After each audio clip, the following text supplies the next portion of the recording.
Betting apps కి ఎదురెళ్తే ఇప్పటి వరకు ఎవరు ప్రాణాలతో లేరు. నా అన్వేష్ లైఫ్ ఎంత రిస్క్ లో పెట్టుకుందంటే, బెట్టింగ్ మాఫియాకి అన్వేష్ గురించి తెలిసిందంటే ఆయన ఎక్కడున్నా వెతికి మరీ చంపుతారు.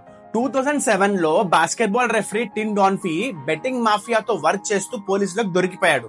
పోలీస్ ఇన్వెస్టిగేషన్ లో ఇన్ఫర్మేషన్ మొత్తం బయటకు వస్తుందని జైల్లోనే ఇంకో ప్రిజనర్ తో చంపించేశారు. 2007 cricket world cup West Indies and జమీకాలో జరుగుతున్నప్పుడు పాకిస్తాన్ కోచ్ బాబ్ ఉల్మర్ ని హోటల్ రూమ్ వచ్చి మరీ చంపేశారు ఈ బెట్టింగ్ మాఫియా. 2018 యూరోప్ లో బెట్టింగ్ కి అగేన్స్ట్ గా ఫైట్ చేసిన లాయర్ మ్యాట్రిన్ బంకర్ ని నడి రోడ్డు మీద కాల్చి చంపేశారు. దీన్ని బట్టి మీకు అర్థమైపోవాలి ఇంటర్నేషనల్ లెవెల్లో వీళ్ళ ఇన్ఫ్లుయెన్స్ ఏ లెవెల్లో ఉందో. ఇప్పుడు అవినాష్ స్టార్ట్ చేసిన ప్రొటెస్ట్ 2 తెలుగు స్టేట్స్ దాటి ఇండియా మొత్తం kill betting apps and trend తీసుకొని వస్తుంది. ఇండియాలో present 3.8 billions of revenue generate అవుతుంది. ఇది కాస్త 2029 లోపు 9.2 బిలియన్స్ కి రీచ్ అవుతుంది. మరి అంత అమౌంట్ ని ఆపేస్తుందంటే డెఫినెట్ గా ఆయన టార్గెట్ చేస్తారు. నేనేమంటున్నా అంటే అవినాష్ అన్న, ఇప్పుడు వరకు నువ్వు చేసిన అవేర్నెస్ చాలు.